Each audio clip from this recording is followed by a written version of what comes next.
जाहिर सी बात है, दिल्ली का दबदबा अगर बिहार पे हो तो बिहार में बहुत विकास नहीं होगा। अगर हम अकेले रहेंगे तो जब दिल्ली वाले को सरकार बनाना होगा तो जो हम कहेंगे वो उनको सुनना पड़ेगा और उससे हमारा राज्य का विकास होगा। तो ये हमारे आने वाले समय में पॉलिसी होगा। दिल्ली में जिनकी भी सरकार बने वो पहले हमारी सुने, जो हमारी सुनेगा उनकी हम सुनेंगे, जो हमारे नहीं सुनेंगे उनकी हम नहीं सुनेंगे। यही हम बिहार के जितने भी नेता हैं, चाहे माननीय मुख्यमंत्री नीतीश कुमार जी हो, चिराग पासवान जी हो, तेजस्वी प्रसाद हो या मैं खुद क्यों ना हो, हम लोगों का एक ही सोच होगा कि दिल्ली वाले से बहुत ज्यादा दोस्ती नहीं करना है। जब दिल्ली वाले को जरूरी पड़े तो हमारी हर बात को माने। जैसे बिहार का विशेष राज्य का दर्जा की बात है तो बिहार को विशेष राज्य का दर्जा देंगे तो हमारा बिहार आगे बढ़ेगा। तो भारत माता की, भारत माता की बहुत बहुत धन्यवाद।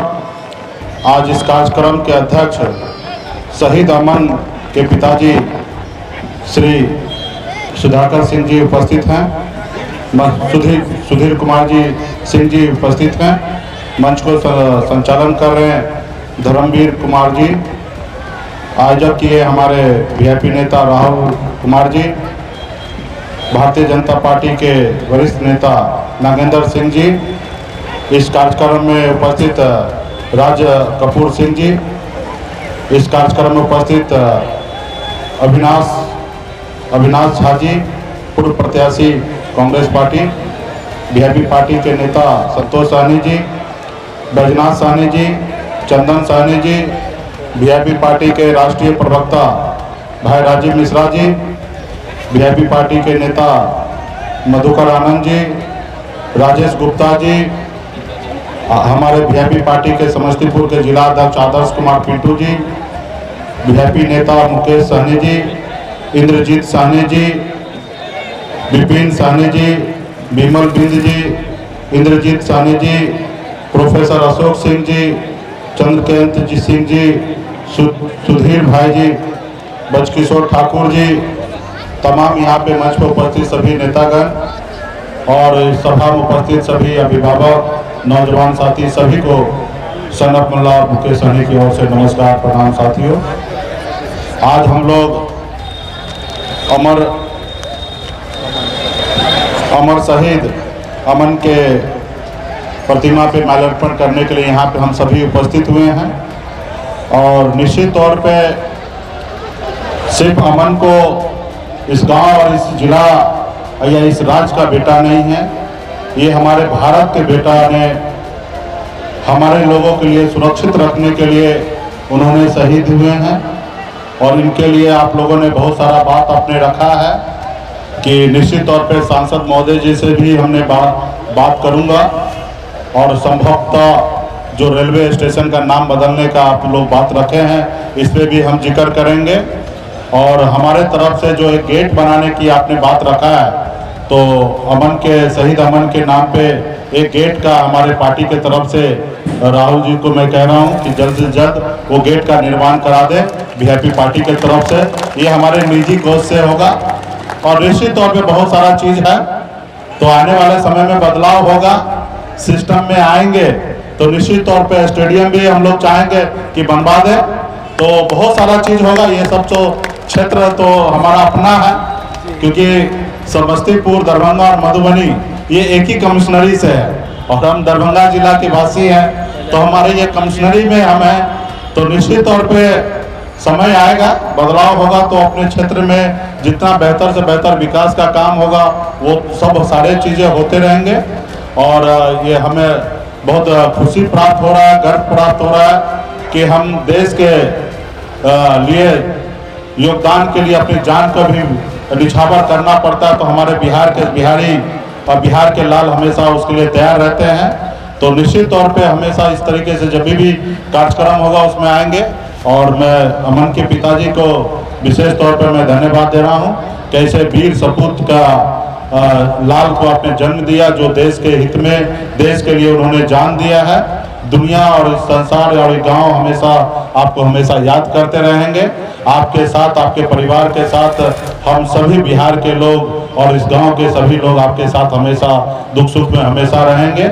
और राहुल जी को भी विशेष तौर पे धन्यवाद देता हूं कि आपने बहुत ही अच्छा अपने कार्यक्रम किया है, इसमें आपने हमें मौका दिया है, बुलाया है। निश्चित तौर पे आपको भी धन्यवाद देता हूं। तमाम यहाँ पे महागठबंधन के नेता हैं, एनडीए के नेतागण हैं, सभी को धन्यवाद देता हूं। एक हमारे साथी ने तो एनडीए में जोड़ दिए हैं, तो खैर बिहार की राजनीति है, एक दल कोई भी ऐसी दल नहीं है कि अपने दम पे सरकार बना सकते हैं। आने वाले समय में सबको सहयोग की आवश्यकता है। मुझे अगर भाजपा का अगर जरूरी है या महागठबंधन की जरूरत है, तो आज भाजपा और महागठबंधन को भी वीआईपी पार्टी की जरूरत है।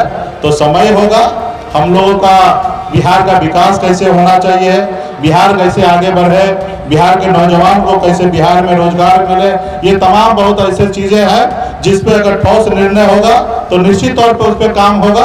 हम लोगों तो पॉलिटिकल पार्टी है, निश्चित तौर पे हमारी पार्टी को देश में प्रधानमंत्री बनना नहीं है। प्रधानमंत्री तो राहुल गांधी जी को या नरेंद्र मोदी जी को बनना है। तो निश्चित तौर पे बिहार के बारे में जो बेहतर सोचेंगे, देश के बारे में सोचेंगे, उस तरह रास्ते पे हम लोग चलेंगे। और आज की तारीख में ये कह देना कि आपके हम अच्छे मित्र हैं पॉलिटिकली, तो ये सही नहीं होगा, क्योंकि राजनीति तो हम करेंगे, आपके साथ पहले थे भी और आगे भी भविष्य में हो सकते हैं, इसकी हम ये नहीं कह सकते कि नहीं होंगे। लेकिन हम आपके साथ जाने के लिए बहुत बार सोचेंगे कि आपने हमारे साथ क्या क्या किया है, तो वो सब चीज को ध्यान रखते हुए सोचेंगे। जैसे बोलते ना कि चाय पीने के टाइम में अगर मुंह पक जाए तो फूक फूक के पिया जाता है। तो भारतीय जनता पार्टी बड़ी पार्टी है, देश की दुनिया की सबसे बड़ी पार्टी है, तो ऐसे दल के साथ समझौता करना या जाना, तो उसके लिए बहुत सारा प्रक्रिया है, बहुत सारा बात होगा। निषाद का आरक्षण के लिए हम लोग लड़ाई लड़ रहे हैं, बंगाल में आरक्षण है, दिल्ली में आरक्षण है, बिहार में नहीं है। तो ये सब हमारे मुद्दे हैं। जैसे आपके मुद्दे हैं कि राम मंदिर बनना चाहिए, तो ये आपके मुद्दे को आप सॉल्व कर रहे हैं, आप 370 धारा हटाने के लिए काम कर रहे हैं। लेकिन हमारे लिए मुद्दा है कि बिहार कैसे आगे बढ़े, बिहारी कैसे आगे बढ़े और हमारे निषाद समाज को कैसे आरक्षण मिले, उसके लिए ये मुद्दा हमारे लिए है। तो इस सब चीज के लिए हम सोच समझ के काम करेंगे। जैसे साउथ के लोग कोशिश करते हैं कि केंद्र में जिनकी सरकार हो उनके साथ नहीं रहते हैं, वो अपने क्षेत्रीय पार्टी के साथ रहते हैं और अपने क्षेत्र को मजबूत करने में लगे रहते हैं। जाहिर सी बात है, दिल्ली का दबदबा अगर बिहार पे हो तो बिहार में बहुत विकास नहीं होगा।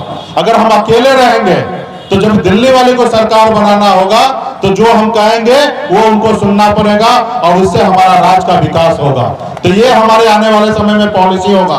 दिल्ली में जिनकी भी सरकार बने वो पहले हमारी सुने, जो हमारी सुनेगा उनकी हम सुनेंगे, जो हमारे नहीं सुनेंगे उनकी हम नहीं सुनेंगे।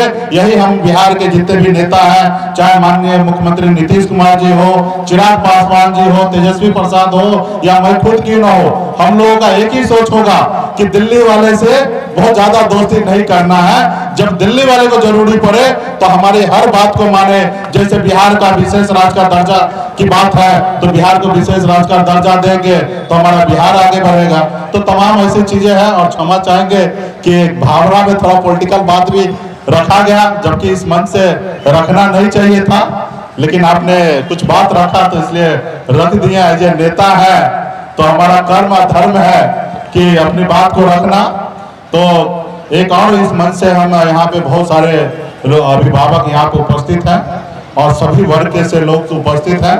मैं सभी से आग्रह करूंगा कि बिहार को विकसित करना है, इस देश को विकसित करना है, तो अपने बच्चे को पढ़ाइए लिखाइए, 2 रोटी कम खाइए, लेकिन अपने बच्चे को पढ़ा लिखा के काबिल बनाइए। जब आपके बच्चे पढ़ लिख कर काबिल होंगे तो हमारा बिहार भी विकसित होगा, हमारा गांव भी विकसित होगा और हमारा देश भी विकसित होगा। तो यही हमारा आप सबसे से मूल मंत्र है कि अपने अधिकार के लिए संघर्ष कीजिए और अपने बच्चे को पढ़ाइए लिखाइए। धन्यवाद। और जो भी चीजें आप लोगों ने बात को रखा, और हमारे पास जब भी मौका मिलेगा, गेट तो हमने ऑर्डर कर दिया, गेट बहुत शीघ्र ही बन जाएंगे और हम बीच में आएंगे भी। और उसके अलावा भी जो आपने बात रखा है अपने स्तर से, चाहिए माननीय मुख्यमंत्री को लिखना हो या केंद्र सरकार को लिखना हो, जरूर उस पर हम पहल करेंगे और लिखेंगे। बहुत बहुत धन्यवाद सभी साथी को। फिर से भारत माता की, भारत माता की बहुत बहुत धन्यवाद।